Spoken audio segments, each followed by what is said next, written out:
I want to welcome back many of you who were here yesterday and last night, and welcome the many of you who we know are joining us here today for what is the second day of the New Perspectives on the Northwest Ordinance Conference. I'm Brian Shane, the Associate Director of the Salmon P. Chase Center for Civics, Culture, and Society. We are a center committed to the teaching and research of the American civic tradition, furthering viewpoint diversity through civic dialogue across difference. And we aim to accomplish these things both through our robust public programming, our academic programming, and through events such as this that we've been pleased to partner with other organizations on and off campus. Please check out our website or flyers if you're interested in learning more. I want to send a special thanks to our Executive Director, Lee Strang, who unblinkingly agreed to put significant funds towards this conference, including extra money to pay for the recording of the entire event. I also want to thank my fellow Associate Director, Chris Green, who normally organizes these programs, our Chase Project Manager, Heather Morris, Marketing Communications Director, David Ball, and to Pam Marimal, who has greeted many of you here today during registration, and to our three students, Taylor, Chase, and Elizabeth, who you'll see around today, and who are members of our Chase Society, a student group that has been truly inspiring to watch come together through our weekly events and reading groups. This event, like many others, is co-sponsored, and I want to thank our partners in that event, chiefly the Mershon Center here at Ohio State, especially Chris Nichols, whose energy and planning have been crucial for this event to happen, along with those of his team, Melissa, Megan, and Kyle. The Department of History and its chair, Scott Levy, and Day One co-organizer, Maria Hammock. The College of Arts and Science and its dean, David Horn. Independent of our Ohio State partners, none of this would be possible without the vision and resources of the state of Ohio. The state legislator and Governor DeWine, who kicked us off yesterday, have worked tirelessly to bring financial and political capital to make sure that Ohio celebrated the American 250 in the right way. They also made a wise choice in selecting Todd Kleismet as its executive director.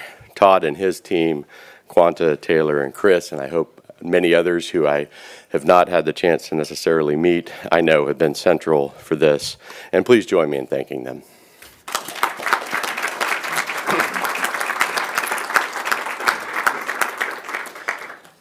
Just to give you a little sense of what today is about and frame this, yesterday was about focusing on the scholarship that is being done on the Northwest Ordinance by academics, digging deep into archives to capture the diverse world of the Northwest Territory, doing the hard, deep archival work and framing it around the scholarship of others, with methodologies and key concepts being central as it is to the historical profession, which I am proud to call myself part of as well.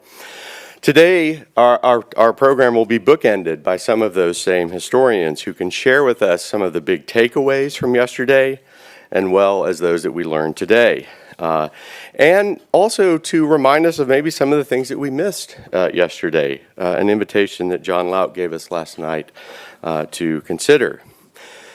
In addition to these great scholars, we'll have a chance today to hear from other important researchers and educators. Over my 2 decades, I've come to really appreciate the many insights that academic historians gain from those who are often closest to the material.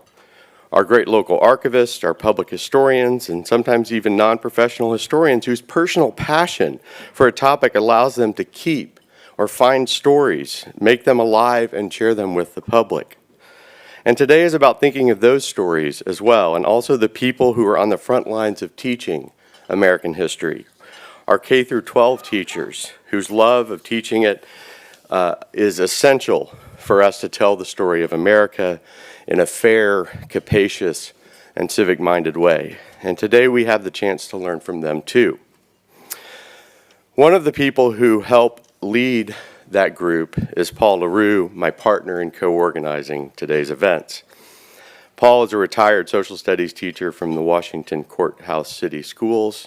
During his teaching tenure, Paul was the recipient of numerous teaching awards, including the Ohio American Legion Educator of the Year, the Veterans of Foreign Wars Ohio Teacher of the Year, the Ohio Daughters of the American Revolution History Teacher of the Year. Paul has served on the Ohio Civil War Sesquicentennial and the Ohio World War I Centennial Committee, and he currently co-chairs the American 250 Ohio K-12 Education Committee and serves as the president of the State Board of Education. Please join me in welcoming Paul.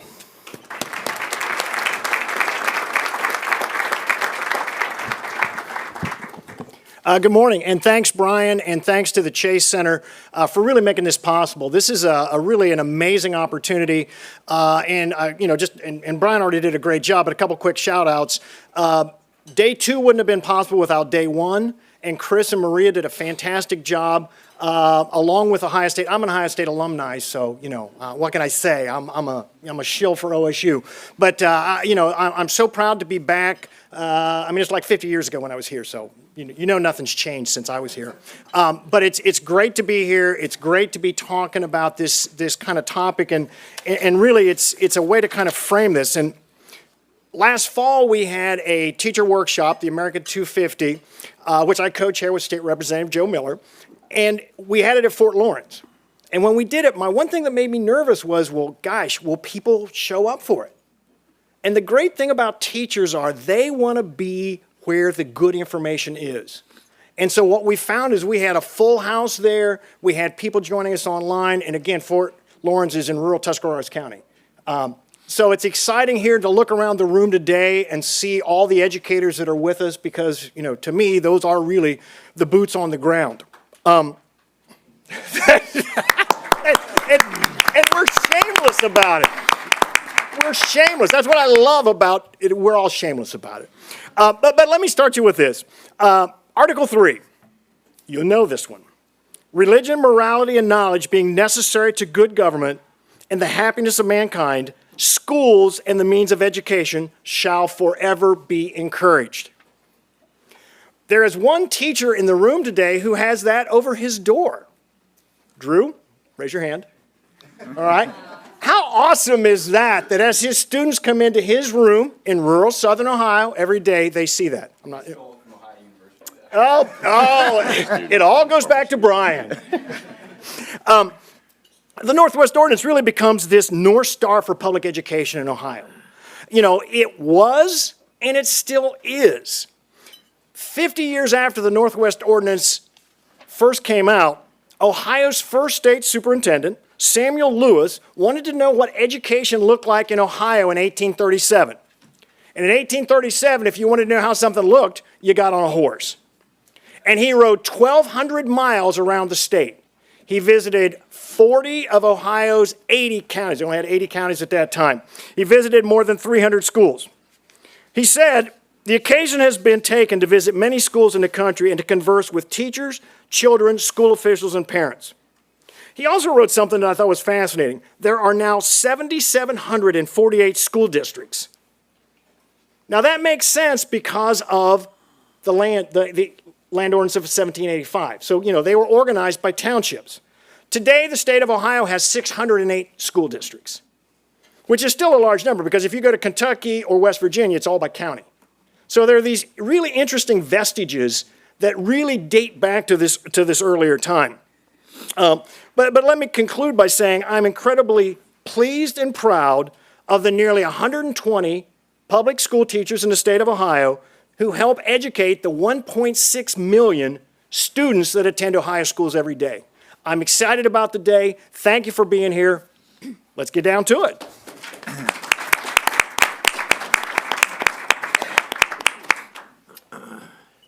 Great, thank you. So I'm here now to introduce our first Scholars Roundtable, the Northwest Ordinance in its own time. And I'm just going to introduce all 4 of our presenters at once, and then we'll get the conversation started. In alphabetical order, Brandon Downing is Associate Professor of History at Marietta College. Prior to that was Visiting Professor at the University of Mississippi. He teaches courses in U.S. History, Colonial and American Revolutionary History, Native American History, Atlantic World, Professional Historian, and Introduction to Public History, all topics which are relevant for us here today. He's currently working on a book manuscript, Barbarous Tribes of Savages, Violence and Conflict on the Periphery of Empire in the Colonial Mid-Atlantic. Next to two from your right is Paul Pinkelman, law professor at the University of Toledo and distinguished professor of law emeritus at Albany Law School. Professor Finkelman is the author of over 50 monographs, collections, and case law books, including Slavery and the Founders, Race and Liberty in the Age of Jefferson, and A March of Liberty, A Constitutional History of the United States. And then Francois Furstenberg, professor of history at Johns Hopkins University, is the author of the award-winning In the Name of the Father, Washington's Legacy, Slavery and the Making of a Nation, and more recently, When the United States Spoke French, 5 Refugees Who Shaped a Nation.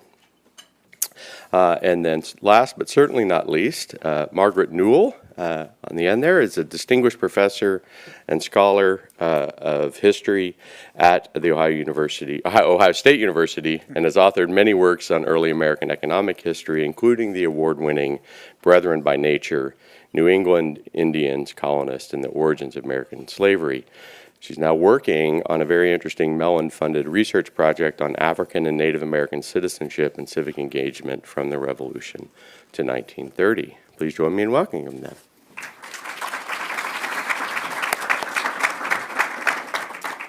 Great. So to start our conversation, we've got a series of questions. We want to make sure we also leave time for the audience. I thought I would just ask the panelists, why did citizens of a new country that had just won their independence from Great Britain, most of whom were living along the coastline, why did they care about these remote lands that were way out west across this mountain that could be pretty arduous to traverse over? I'll start it. It's really simple. You take a look at a map. I, by the way, have all the original states today. I also want to say, first of all, I want to thank all of you who teach, because you are on the front lines in the war against stupidity and dumbness in America, and you every day have to deal with principals who have none, and you have to deal with boards of education, some of whom are really good and some of whom ought to go back to kindergarten and start over. And all of you are, you have the toughest job. Our job is easy. You know, we teach the best students that you send us.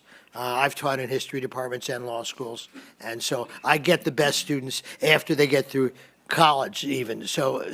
But you guys you have really tough jobs, and I salute all of you. Okay, now, if you look at a map in New England, it's really tiny, except for Maine, which is pretty much empty, and, you know, in the 1780s, it's mostly full of moose and Native Americans and salmon fishing, right? But if you look at Massachusetts or Connecticut, they are very tiny places. The New Englanders did not have a notion of primogeniture. That is, they did not give all of their land to the eldest son. What they started to do originally was to give a double portion to their eldest son. So if you had 400 acres and 3 sons, one kid got 200, the other 2 got 100 each. If you do that for a second or third generation, people are farming plots of land that are too small to do anything with unless you're in Burgundy and you can grow grapes on those little plots. So you have to have more land. And the whole history of New England, and to some extent New York, which is much bigger, of course, in Pennsylvania, is the kids moving west, the grandkids moving west, people moving west.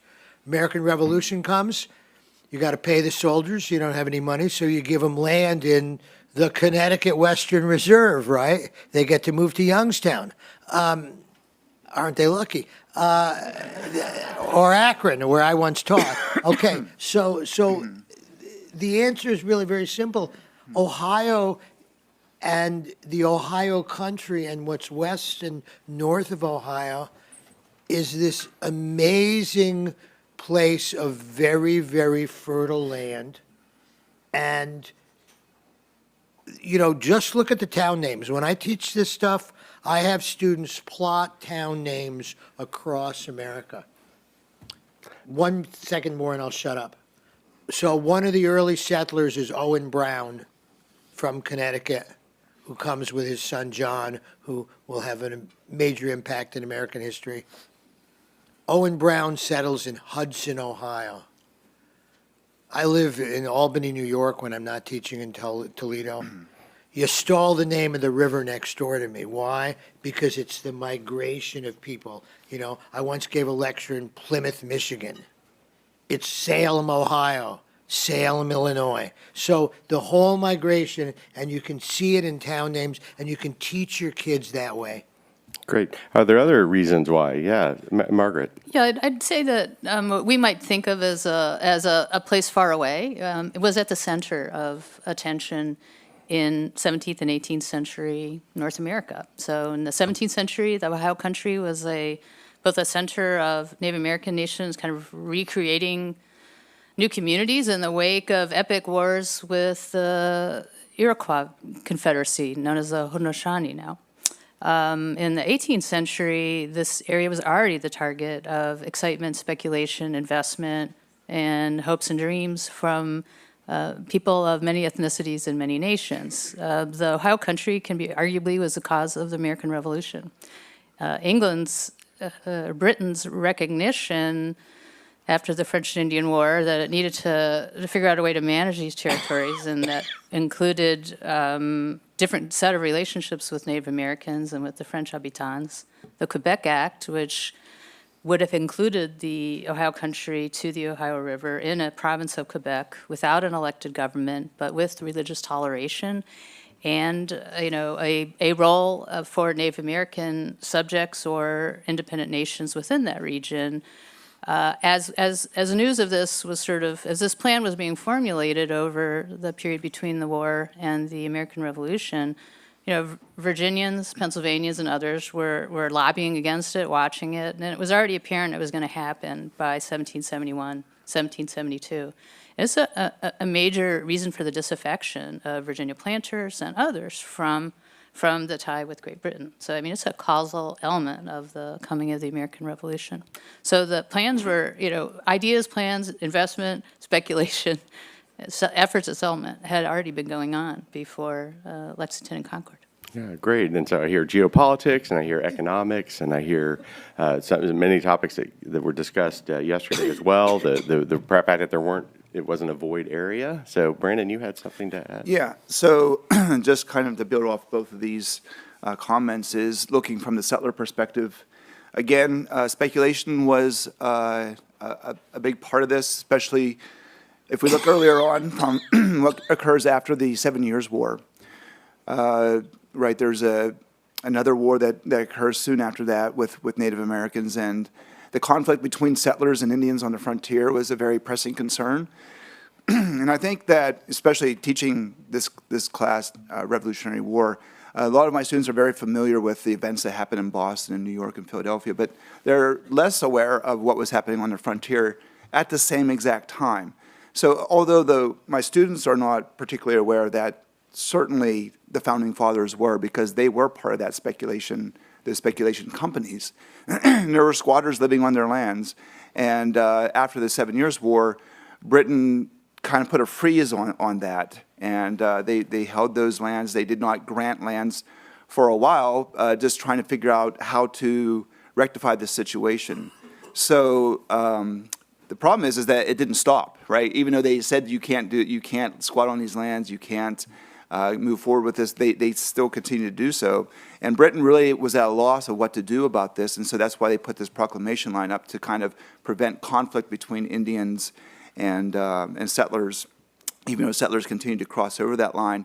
So I think once the Revolutionary War was over, I think many of the Founding Fathers who were part of a lot of that speculation were very aware of the consequences of that. And because back then land was money, that was kind of what I always call their 401k plan. But essentially, they realized that Britain had failed in this endeavor, and so they have to look at it kind of a different way. Whereas I think at least in the settlers' mind, they felt that Britain was favoring the Indians in this contest. I think the Founding Fathers realized that it was better to favor the settlers on this, because that was a force that they could not contain, whereas they could perhaps have a better handle on dealing with Indians, and of course we know how that turns out. But essentially, I think at the end of the day, they take the side of the settlers, and that's why the Ohio country is so important. And that's why organization of that is so important, because since that rush into beyond the Appalachian Mountains was relatively uncontrolled, they had to find some way to control it. And I think that's where you see the Northwest Ordinance come in and play a particularly important role. Great. Yeah, thank you. So I hear a lot. There's anxiety and there's a concern. There's all these great sort of big questions about what the future of the country would hold. Francois, you yesterday talked a little bit about sort of why these things were there, but also how it is that they decided to approach them. Do you want to elaborate a little bit more on what it is that you think, like, how did we end up getting the Northwest Ordinance that we got? Well, yeah, I mean, I think all the Or build on what's already been said. all the elements that people have been talking about are very important. The only thing that I might add to the mix that's already been given here is the centrality of this land to state finance.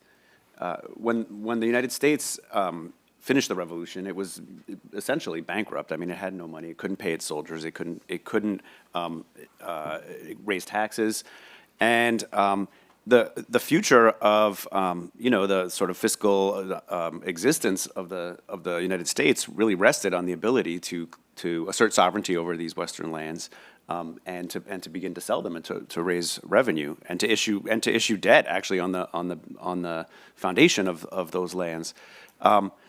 South of the Ohio River, it was a big mess.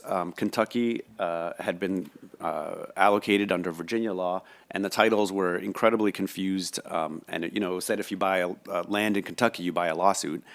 Whereas Ohio was essentially, because of the success of indigenous resistance and sovereignty, its title was essentially clear. So the Northwest Ordinance, on one level, I mean, it does a lot of things. It sets out a set of principles. It does a lot of things. But on one level, what it's trying to do is to organize this land so that it can be turned into a commodity to raise money for the state. And so, so I think that's a pretty essential element. It's, on one level, that gets us into the world of kind of grubby finance, right, and being able to pay our bills. On another level, which is both related to but kind of detached from it, the Northwest Ordinance establishes a set of kind of soaring principles, and underneath all these things, the existence of this region as a longstanding crossroads for millennia, really. The desire of families to give land to their kids, just a kind of basic thing, and the confrontations between squatters and settlers. Beyond all that are a set of kind of soaring ideological principles that continue to be, we heard them articulated yesterday morning, that do actually do a lot of work. Anytime you look at a land prospectus or something like that, it's often kind of attached to these grand visions of the promised land, this Edenic land. If you move over here into Ohio and buy a farm and raise your family. Great. That actually is highlights to me one of the real takeaways from me yesterday, which was the tension between the ideals of the Northwest Ordinance and then the implementation of those ideals. Could I add one thing to? Yeah. Well, can we? All right. Yeah. We'll give you a chance here. Just a second. So we already heard sort of Article 3, the religion, morality, and knowledge, and Paul sort of quoted that. One of the last bits of that is also an ideal that was discussed, which I think you were sort of also alluding to a little bit here, which is that Native Americans would be treated with justice, and obviously that was one of the big failures of that idea. So I guess as building it out, and maybe Paul, your thoughts connect to this, is how do we bridge these ideals to the messy implementation of some of those ideals? How do we bring those together as we think about teaching them to the broader public? So the follow-up point I want to make, because Francois sort of pushes it in that direction, is when you look at Western settlement, there is this myth in America of the people on the frontier going out and chopping trees, Daniel Boone moving because he can see smoke from the neighbor, and so he has to move. That's Disneyland. The reality is that people don't want to move until they know that they're not buying a lawsuit when they're getting land. And what makes American migration across the country possible, and you can see it every piece of the way, is first you get the government creating some kind of government. You get the national government sending a governor. You have a land office. The biggest deal is to be the land office guy in many of these places. The first truly important politician from Ohio is John McLean, who sits on the Supreme Court for 32 years, right? He starts out as running the land office in Cincinnati, because that's where you begin. And so that, I just wanted to add that now. George Washington was a surveyor. And George Washington is Thomas, right? Thomas Worthington was a land office Yeah, yeah. clerk, which helped propel him to governor. That's right. So- And so it's all about, in a sense, the land and how you get the land from the people who are already there.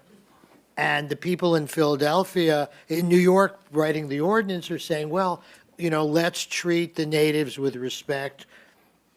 They don't have much choice. They don't have an army to dispossess them. And I think many of the people in New York at the Congress honestly believe that fairness is a value. There are, after all, some negotiated treaties in upstate New York that are not, violence all the time. The problem, of course, is that once you get out there, it all collapses because the settlers don't want to wait for negotiations. They don't want to buy the land twice from the government or from the native population that's there. And of the four sort of visions of Native American rights, racial equality, because the ordinance has no mention of race in it. It doesn't say only white people can vote. By the way, later, every single federal law creating a territory has a racial component. It becomes a territory when so many white adult men are there. Only whites can vote, and not for the ordinance. Anybody, any free adult male can vote under the ordinance. So the Native American piece, the race piece doesn't come to fruition. The slavery piece does, but it takes longer than we would expect. And the one thing that's the great success is that the Northwest begins with no religious impediments to public office, to voting, to participation. You got 10 states which have constitutions which say we are either a Protestant state or a Christian state. You've got 10 states with what's called a religious test for office holding. You can't hold office unless you are of the right faith, not in the Northwest Ordinance. And that's the huge, great success. Not sure everyone sees that as a success today. Other comments or thoughts on that? I mean, Margaret, I think it's a key question that is not an easy question to answer, this language about Native Americans. So I'd say, as early as the Puritans, when they were arriving in Massachusetts, they sort of discussed the fact that they had no right to the land, and they couldn't claim even, Christianization, which the Spanish claimed, because the Spanish were Christians. They're Catholics, but they were, they had no sort of, even in their own world, no moral ethical justification. Only, as John Winthrop said, the good liking of the Indians. So in other words, that the welcome of Native Americans, that the Native Americans were going to allow this, permit this. So I think some of that language is, maybe hope. Some of it is, what is the legal basis for the United States claim? It is the Treaty of Paris and British conveyance of the territory, but it was territory that the British didn't really control, as the French had not controlled before them. The Native Americans had not been present at the negotiating table. The Shawnee, Wyandotte, Miami, and other groups felt they had won their war during the American Revolution, and by right of conquest, if that was the definition of ownership, it should have remained in Native American hands. And, I think Samantha Seeley, who spoke yesterday, has written about how, in the 1780s and into the early 1790s, the U.S. government took over some of the same roles the British had in terms of the proclamation of 1763 and trying to maintain borders that were negotiated between various Native American groups and the United States government, that they were removing squatters and burning their farms and so on, the people who were moving past these lines, but then just, stopped enforcing and really began much more coercive negotiations. I think these are just the big questions of what would have been possible in terms of an alternative arrangement, an alternative kind of federal system that might have included Native Americans, and would Native Americans have wanted citizenship or participation is the other question, because they wanted sovereignty and independence. So what other kinds of, diplomatic, international collaborations might have been possible within the Ohio country? I mentioned last night there is a document from 1776 that could be fun to share with students. It's very short, it's very clear. It offers to create a state in basically western Pennsylvania and parts of the Ohio country that would be run by the Lenape, Delaware, but would be a multi-ethnic Native American state, the 14th state, with representation in Congress. That's 1776. So, I think these things are changing in real time. The last thing I'll say is that I think all of us historians are very interested in why citizenship kind of becomes racialized after this period, particularly in the 1790s and early 1800s, in state constitutions and the future territorial treaties. And I think it needs to be explained. I don't think it was an automatic or inevitable outcome either. So we are digging around trying to understand this. And so Native Americans are what's happening to relationships with the U.S. and Native Americans is part of this. So we dig around for a while, and then by 2027, we'll maybe have some answers in another conference on this very topic. One of the things I'm interested in is what were the other, so thinking about the nature of the Northwest Ordinance, the agreement to bring in new states on equal status with old states in this sort of new and emergent sovereign power, which is currently being constructed as the Northwest Ordinance is passing by the Continental Congress. I'm curious, what were the other models of expansion that Americans had, and those who both authored the Northwest Ordinance chiefly, but what other opportunities or thought projects did they have that they could have drawn from instead of the policies of the Northwest Ordinance, instead of those ideas? Because I think it was Gleaves mentioned last night that there were lots of other different attempts to sort of expand land that were happening in Europe and Asia, and Scott Levy was telling me Central Asia at that time. What were other models, and why do you think we ended up with the model that the Northwest Ordinance provided for national expansion? Anyone? Yeah, but yeah. The most obvious model was the one that they had just lived under, which is imperial. There's no reason really that the 13 states. In fact, this was I talked a little bit about this at the Constitution yesterday in my talk. At the Constitutional Convention, it was sort of debated. The 13 states which have created the United States need to establish in the Constitution that they will have permanent political primacy over all other states that might be created. This idea that these states would enter the Union as equal members of the Union is unusual. I mean, they offered that to Canada, but that was because they needed Canada to fight the war. That was under duress. The Lenape, these are tantalizing. It's tantalizing to think about what might have happened. That was also because they needed it. It wasn't because, whereas, one can argue that they needed to ensure the loyalty of future settlers, and I think that's true. But nonetheless, this is a pretty strikingly original political form that they're establishing, this kind of replication of states. One thing that I have thought a lot about is that the system, the system relied on the continual expansion and replication, right? Perhaps in part for this kind of demographic reality. And for most of American history, that expansion created a kind of flexibility within the political system. I mean, every few years a new state would come in, and then that stopped really quite abruptly It stopped around the time of World War II. After 48, I think, some of the last states, and then Hawaii. 59. 59 was Hawaii. Hawaii and Alaska. Yeah, and those are the only Previ- two. Those are the only previous- two states that come in after after World War II, right? They're the only two states that come in before World War One. I mean, the others were in 1912.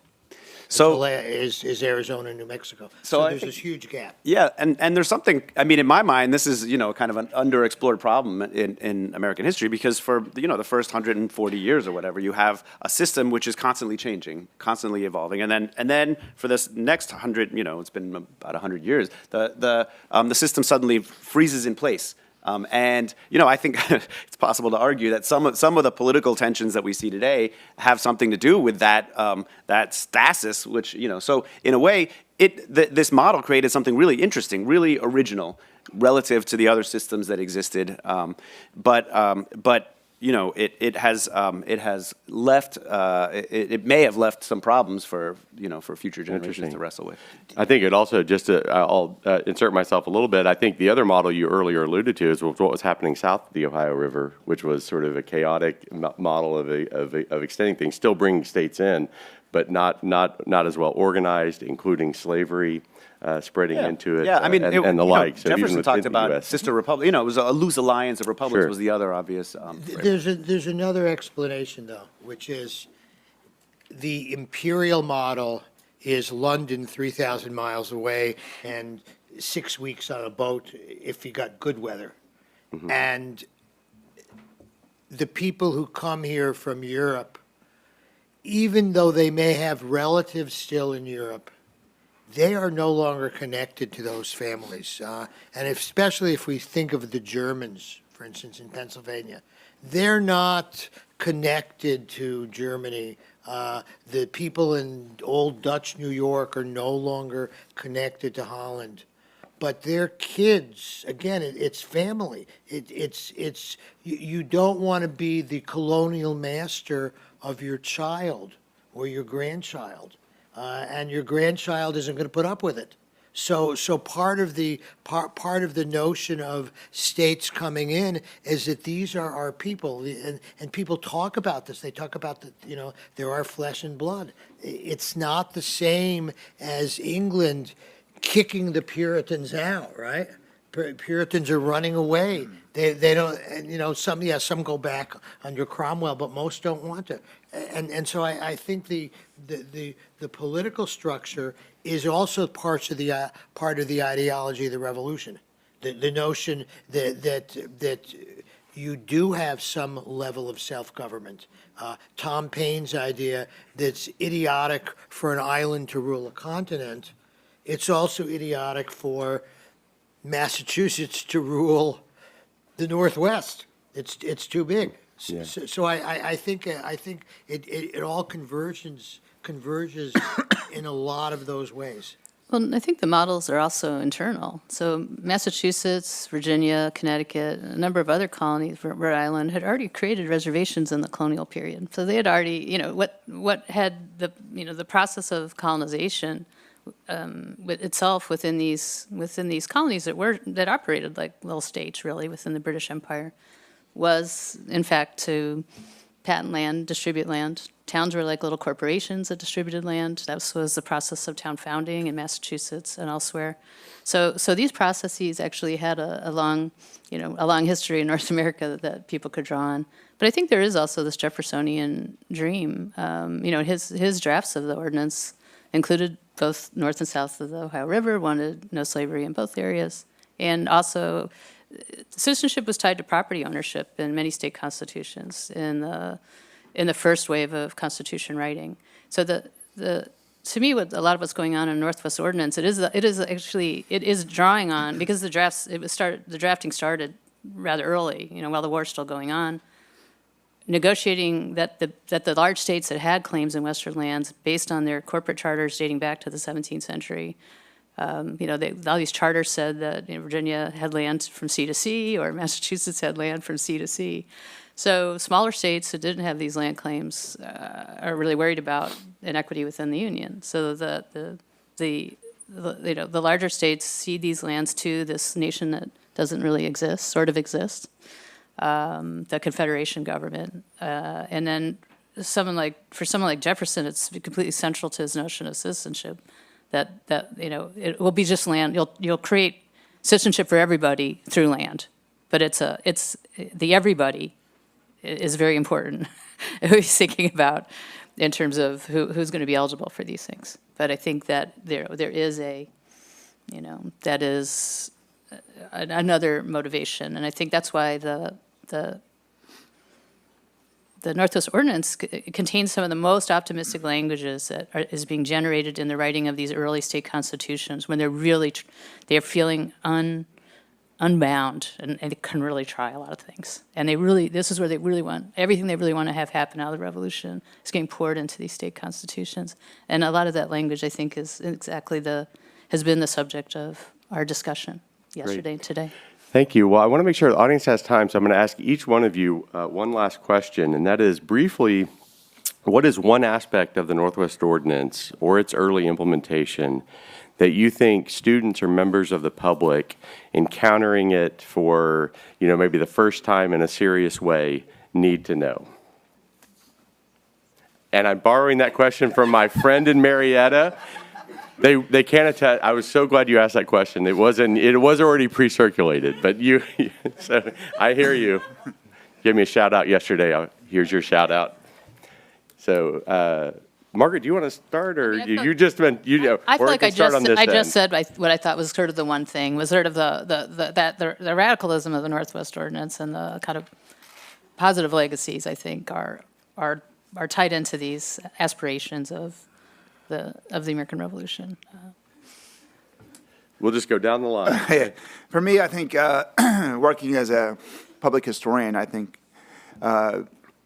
looking at it from ways in terms of memory and commemoration.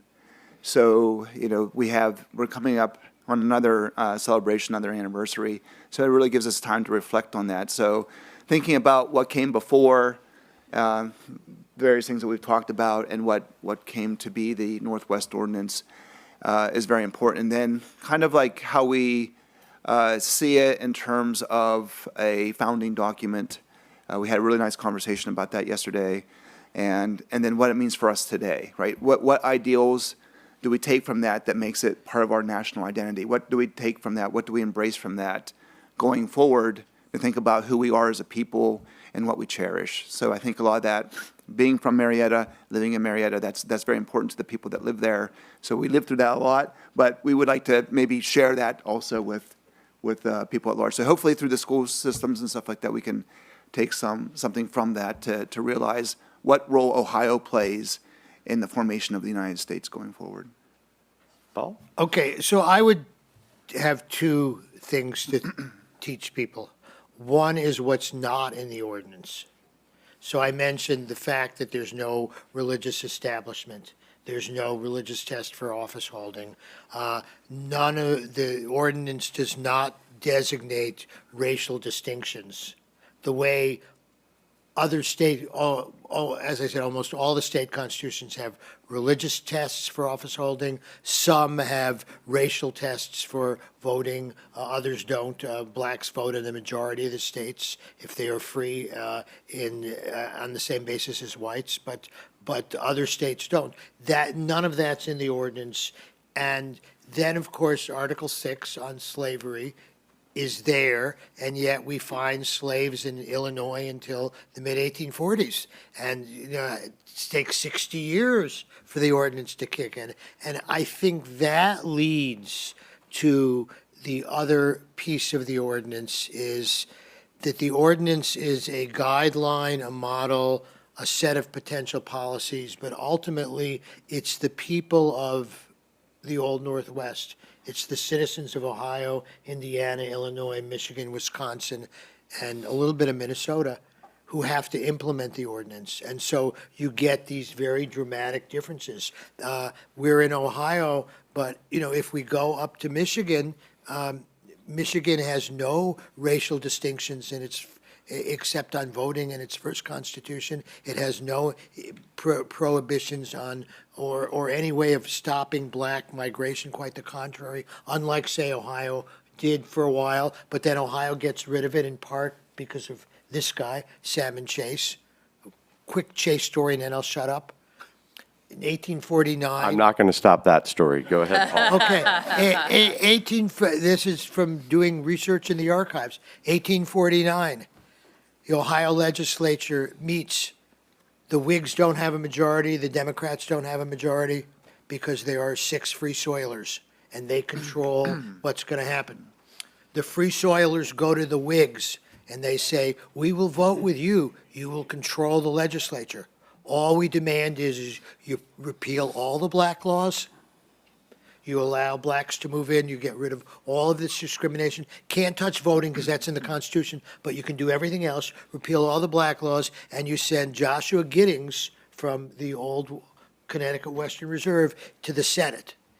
The Whigs hate Giddings, even though he's a Whig, and the Whigs stupidly say, no, we're not going to send Giddings to the Senate. They go to the Democrats, who are the party of the South, the party that supports racism, the party that has consistently voted to limit black rights in Ohio, and they say, we want 3 things.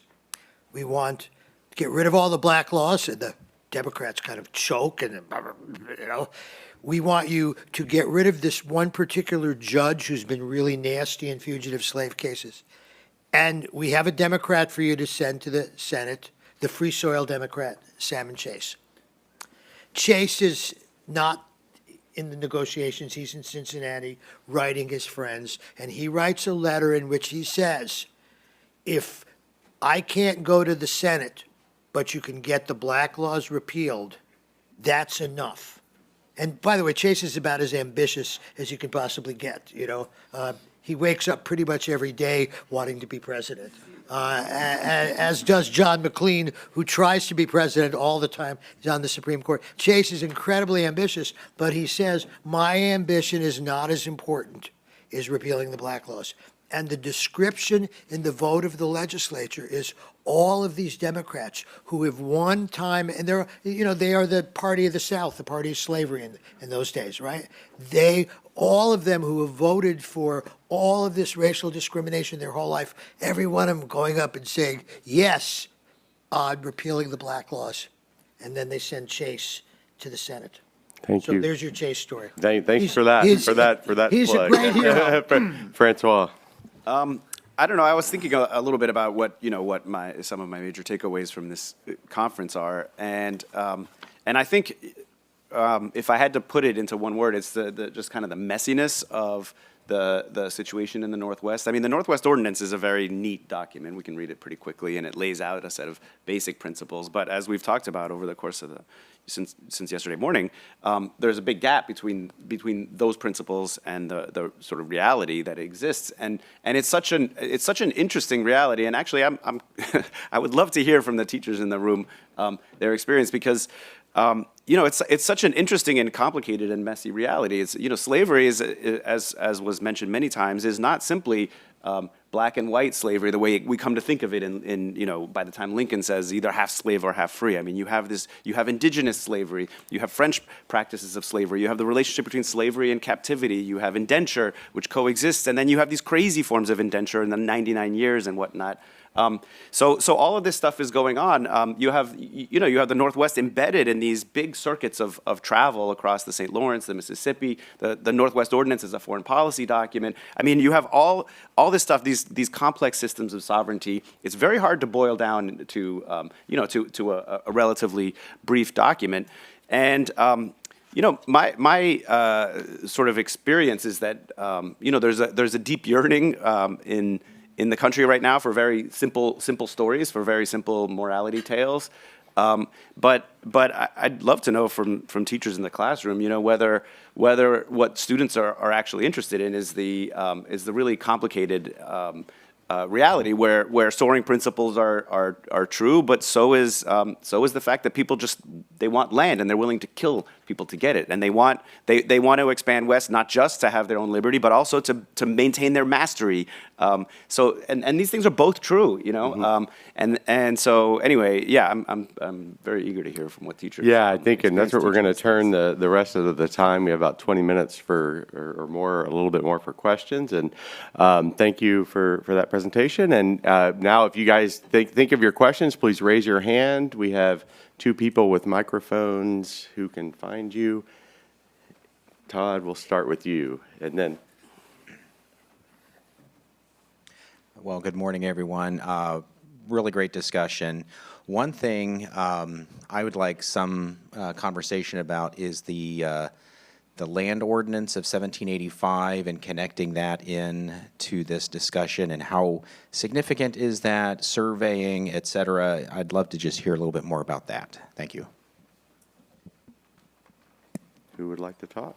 I think we're looking at you. Brandon, yeah, maybe it's your height, but everybody can meet you. So I'll say something if he doesn't want. let's let Why him don't you have it. first? Yeah, go ahead. I would simply flip back to what I said a little bit earlier. It's great to have a land ordinance. It's great to have a way of buying land. But until you can actually have a government, the land ordinance is simply something on paper. And I think what the ordinance does is make the land ordinance a useful tool for selling land and acquiring land. But you got to have government before people aren't going to pack up from Connecticut and move to Northwest Ohio until they know there's going to be a government there and a way of running things, and then the land ordinance can kick in. Brandon, did you have anything to add? Yeah, well, just kind of thinking back on the literature that I've read on the land ordinances, that I believe it was Monroe who traveled out west to take a look at it, but and he realized that it was just like way bigger than he thought, I guess maybe in his imagination. So they originally had thought about how many states they could form out of this.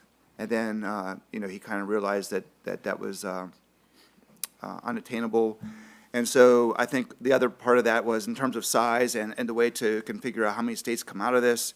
But also, I think there's some type of Enlightenment ideals in there in terms of equality, in terms of how they were trying to make it, particularly in the size and shape of it. So I think we can pull from maybe out of the Revolutionary period ideas of that carry into the Northwest. Great. Yeah, thank you. It brought me back to my post-comprehensive exams when I accidentally described part of the land ordinance as part of the Northwest Ordinance, which led to my first publication because Peter Onif said, "You did not, that was the land ordinance you were talking about, and this gentleman, Paul Finkelman, has asked me to write a short encyclopedia entry on that land ordinance, and your assignment now is to go do that." So definitely an important I'm glad connection. I enriched you. You did, it did. It was it. I credit it all to you, Paul. Okay, I saw a hand over here. Yeah. Hi, Elaine Naples with the Crawford County History Alliance. I have a 2-part question. The first question is, in talking about public history and also just for students to understand contextually, at what point did people, and who were those people, understand that places like Ohio were fertile? Because I understand there was not access to get to Ohio, but how and who made that possible before there were soil testing equipment and satellites and things like that? Just so kids can have an understanding of, because I explained to them, Ohio was the West. You have to understand, it was considered the Wild West, but at what point did we know that it was land worth getting to, and how did that dovetail with the Northwest Ordinance? And secondly, what are the driving forces in terms of this idea that you get 100 acres of land if you plant X number of trees? Where does that dovetail again with the Northwest Ordinance? And is that a big driving force as to why, again, the reasons why people wanted to move out of the 13 colonies? Margaret, do you want to take that one? I mean, I'll answer the first part. The earliest European accounts of travel and exploration, of which there are, date to the 16th century of the Upper Mississippi, Ohio River watershed, talk about its fertility, and I think again it becomes difficult to picture what it looked like from a Native American perspective, but we do know that these were places that just were generating tremendous wealth for Native Americans. They were farmers. They lived in towns. By the 18th century, they're enmeshed in a global economy in which they're trading food, furs, other items. Factories in France are making things specifically for a Native American market. This is how big the Native American market was. It was an essential part of global trade. So as consumers, as producers, they were extremely wealthy. The Boonesboro, settlers and squatters are looking at the Glades, which is west of Scioto, between Scioto and the north to the Maumee and beyond, and into eastern Indiana, and just cannot believe the wealth that they're seeing. Some of these Native American families are living in wood houses with glass windows. They're drinking tea out of tea sets. They're wearing, silver, tons and tons of silver medallions that have been created by Quebec and Montreal silversmiths. So the wealth is there to see, and any military officer, surveyor, anyone who's passing through is noting on the wealth. So that's how they know. Yeah, they marvel at the orchards, and which date back for a long time, and at the cornfields, and at the productivity. I mean, you see the productivity and the fertility. And these are female farmers. Women are the agriculturalists, and nobody can match the output per acre output of these female indigenous farmers, either in the East Coast or in the Midwest. Until the mid-19th century. I would add to that one of the real takeaways I had from the Settling Ohio book that I helped edit and put on is Cameron Shriver shows that Piqua, Ohio, was arguably one of the most populated places in the Ohio country, and it was the intersection and crossroads of different empires in the mid-18th century, of different traders. And investors and news spreads, right? They come back and say, here's that wealth, and here's the land, here's these orchards, here's what's providing this, and that spreads through the newspapers and helps generate a lot of interest in that region. Did your second question get answered, or? Oh, yeah. Anybody want to take the 100 acres of land question? The only thing I can say is that people in the East Coast associate trees with fertility. And as they move west, they are always like, where are the trees? And it's shocking. I mean, remember, they think Iowa is the great American desert. They think Kansas is the great American desert in the 19th century because there are no trees there. So trees. Over here. Hi, thank you. Tom Gers from the Centerville and Oakwood Historical Societies near Dayton. I think that, most of us can agree that, there was great foresight by the authors of the ordinance that, that had resulted in great benefits to the future of our nation, but also persisted many, longstanding challenges. And I'm just wondering if each of you might comment if there was one thing you might change about the Northwest Ordinance that, in your view, might result in the collective, well-being, better being than we were able to do, 240 years ago as it was created. I would have Article 6 say, no one may be held as a slave in the Northwest, period. Rather than there shall be neither slavery nor involuntary servitude. In my in the paper I wrote, I talk about the fact that Article 6 is uncertain as to what does the language mean. There shall be neither slavery. Does that mean in the future? Does that mean right now? Does that mean the existing slaves can be held as slaves, but future slaves can't come in? It's very ambiguous. The contrast, if you want to teach it, is look at the Illinois Constitution of 1818, where they dance around slavery. They say you can even bring slaves into work in the salt mines. And then the 1848 Illinois Constitution, which is basically one sentence: there is no slavery in Illinois. End of story. But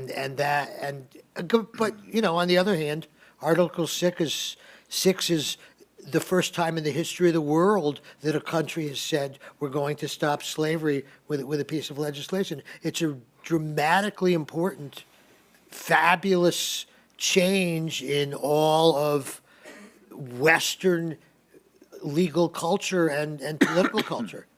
They just could have done a little better.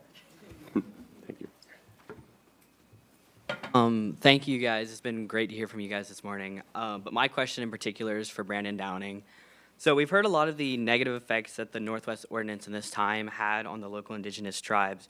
But I was wondering if you could expand on the ways that Native Americans were able to maintain their sovereignty and agency during this time. Sure, good question. Well, I think in a lot of ways that, especially in the Northwest Ordinance, this is where a lot of the larger confederations come out of, seeking out ways to form, allies and connections that are going to force maybe the other side, whether it's the settlers or the government, to realize that how valuable the land is, what it means in terms of their spirituality. So in terms of keeping their agency, I think it's really in this case of forming confederations. I think that's that's not something that happens. It happens occasionally over the course of American history, but not so frequently. But I think whenever they see and they realize what they value compared to maybe what's thrust upon them, that they find some agency in that and standing up for what they believe in. Is that right? It's my understanding that the 1784 Land Ordinance that Jefferson originally proposed abolishing not only slavery, but involuntary servitude in all the Western territories. That cause was voted down by one vote. He later had several quotes about what an abomination that was and how heaven was silent in that awful moment, okay? I don't think there's been enough emphasis on that aspect of Jefferson. The 1784 proposal of Jefferson says there will be no slavery starting in 1800. And so what Jefferson is doing, which I have to say he often does with slavery, is to bob and fake. He is saying, let's prevent slavery where it doesn't exist, but let's give us 16 years to cross over from Kentucky and fill it up with slaves, and then we can stop spreading slavery, or we won't know what happened. And it fails for a lot of reasons, but yeah, it fails by one vote. But getting anything through the Continental Congress is a trick, because most of the time they don't have a quorum. There aren't enough people. You have to have 2 delegates on the floor to vote. Sometimes they only have 1. But Jefferson's one attempt at ending slavery is, let's do it, but not now. Let's wait, because after all, I'm still selling slaves to pay for, and I have to admire him for this, all the first growth Bordeaux I'm ordering from France. Hello. So I just had a specific question about the Northwest Ordinance. I am currently a school bus driving trainee learning. I'm not a teacher, but I am very interested in education. And as a believer that Christ died for our sins and rose again, I do want students to know about salvation. So I'm kind of, the gentleman over here said, asked you guys how could, or what would you change about the Northwest Ordinance? My question is exactly, and excuse my lack of information, but like how do these elections occur? You mentioned something about delegations. Is this like, how would something be changed in the Northwest Ordinance? Like if... At the time or now? Yeah, now, exactly, yeah, now. Because obviously I would be a big supporter of Article 3, and in any way that I could vote, if that's possible for me to vote, I would vote for something like that to stay in place. Well, I think it depends on how you read that Article 3. So knowing, or putting it in the context of Thomas Jefferson and some of the other early drafters, Jefferson wanted to get rid of religious establishments. So he's writing the Virginia Statute for Religious Freedom. So, I think they were not anti-religion, but they just they wanted separation of church and state. So to me, that's what that article, even it's a lead into education, but it's not necessarily arguing in favor of a religious establishment. Some of the states had them, Yeah, had state churches. Thank you for that. What do the states have them? One point that I made yesterday in the talk was that, we talk about the the Northwest Ordinance as this founding document, but unlike the Constitution, it is simple statute. I mean, it was originally passed by a Congress that stopped existing very quickly. It was repassed by the first Congress, but it's just simple law. Now there are some things you can't, you wouldn't be able to overturn. You wouldn't be able to overturn the First Amendment because that's in the Constitution. But from my logic, I doubt the Supreme Court would go along with this. It certainly wouldn't be on the basis of textualism. But there's no reason that Congress today can't pass a new law, a new statute, overturning elements of the Northwest Ordinance, including the equal footing, which was never part of the Constitution. Thank you for your question. I would just add briefly that, so this is one of the contradictions I was thinking as we were talking earlier. So it says religion, morality. I mean, Article 3, it's specifically there. But as Paul mentioned, it also does not establish a church, right? And so these are tensions that exist, which I would contribute to the idea that most of the founders of this believed that there was a higher power. Glee's talked about this before, and that religion was meant in this broad, capacious way, which was separate from sort of the establishment of a church, which was, as has been mentioned, is still in existence in some of the New England Well, states. they want religious freedom too. So they want, Yes. so they're building on their thinking, their understanding. Lots of different kinds of people are going to be coming. The other thing is, And I think Patrick Henry proposes a Christian establishment, so like a interdenominational Christian establishment, and that idea is rejected. So I mean, people think about these things and decide instead to not have a religious establishment, that's actually better for the practice of religion. Because many evangelical faiths were marginalized and taxed, and their practice of religion was made difficult. So that this isn't, it's a very, it's opening it up for people to follow their own beliefs, but not to have a state-sponsored belief. That's what I would say. But I agree with Francois that, the Northwest Ordinance sets up kind of a popular sovereignty. Okay, I think we just have time for these two questions, and then we're done. So you're here and then there. Yeah, so when I was teaching the Northwest Ordinance or early U.S. history, we would look at maps of the first colonies that would extend way far west. Was there ever, what kind of debates existed that would allow some of those states who were, imagining their territory extending out into, touching upon the Northwest Territory? What kind of debates did they have to say, well, no, you're not going to get that land anymore. We're going to create these new places. Like, was there debate that was happening, and was it mainly from Delaware and other landlocked states? Yes, it was one of the most important political conflicts in the beginning of the United States.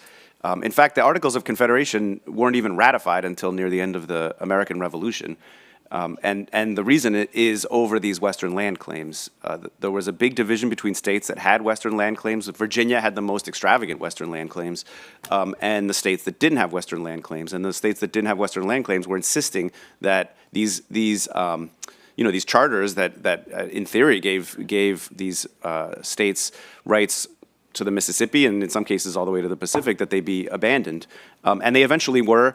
And actually, the Northwest Ordinance does find, we haven't really talked about it, I don't think it's come up actually in the conversation so far, but one of the sort of foundational understandings of the Northwest Ordinance is that it gains its legitimacy from the Virginia Cession, which actually, I've been talking about equal footing, and the Virginia Cession, which I think was drafted by Jefferson, but I'm not sure about that, actually requires that when the United States takes, sovereignty over those lands, that new states come in on equal terms. So there is a kind of this idea that there was a foundational compact between Virginia and the United States at the time, which requires the United States to fulfill certain obligations. Now, whether it did require or not, that's above my pay grade. But it was a huge mess. It was a huge muddle. Those claims overlapped, and I think everyone understood. And Georgia did something really sleazy right at the very end when that's a long story that we don't have to get into. But it was a very important source of conflict among the states, and one of the things that made it most difficult for the United States to unite. It's also worth remembering that Kentucky is part of Virginia at this time, and Virginia realizes they can't govern from the Atlantic to the Mississippi. They give up. They say Kentucky can become a state. Tennessee is part of North Carolina. The same thing. North Carolina says, yeah, Tennessee. They're beginning to understand that there's a limit to size, in part because of technology, in part because travel. This will be our last question of the panel. I was thinking that for some people and for students thinking about classrooms and things, the whole idea of the Northwest Ordinance not establishing a religion maybe is more noticeable in context of the establishment clauses that did exist within certain state, or not, well, they became states, but colonial charters. And so if someone was able to talk about those existing colonial mandates to have a certain religion either established or prevented from being part of the civic part, experience in those colonies, if you could sort of lay that out and then maybe talk about how if those states had been allowed to expand into the West and the periphery of their lands that they envisioned, how that might have looked for the nation.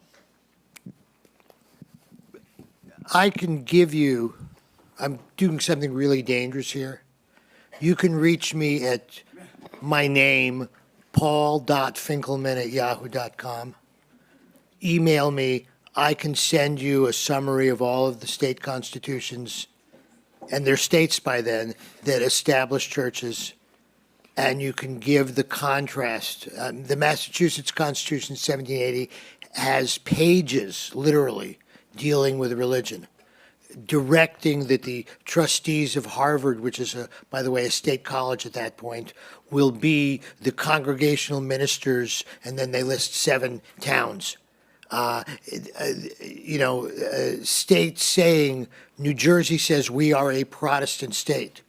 South Carolina says the official religion of South Carolina will be the Protestant church. They don't say which one.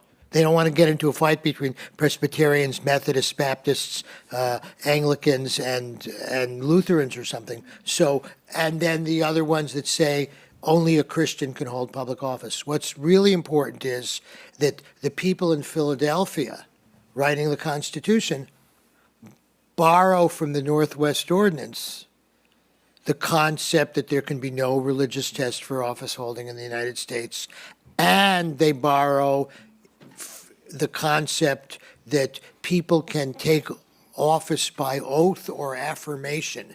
And the reason why you have affirmation is because Quakers and some other Christians will not take an oath because they say that's a violation of their religious values. So these, read the Constitution, the president will, by oath or affirmation, so he can say, or she can say, I affirm. I don't have to say by my oath. And that's the beginning of a nation where you have almost complete religious freedom most of the time. Okay. Except for Mormons in Ohio. Can I add just to clarify, the federal constitution did not prevent state establishments. So the states could still have, and did until, they're still prosecuting people for blasphemy in Massachusetts, and people are still paying taxes to state churches in the 1820s. So that is why something like the Northwest Ordinance is significant, because it is sort of setting the stage for what's going to happen in those states. New Hampshire gets rid of its establishment in the 1870s. It lingers that long in one state. Okay, thank you all very much. I need to make an announcement before we give our panelists a round of applause. So the next panel is going to be, or we can do the round of applause first. Yeah, you want to do it, okay. Paul's going to explain how the next session is going to work, because it's going to be a little different than everything else we've done. Fantastic. Great session. Oh, Mike? A little different than yesterday. The next session, you get to pick, and these are two great choices, so you cannot go wrong.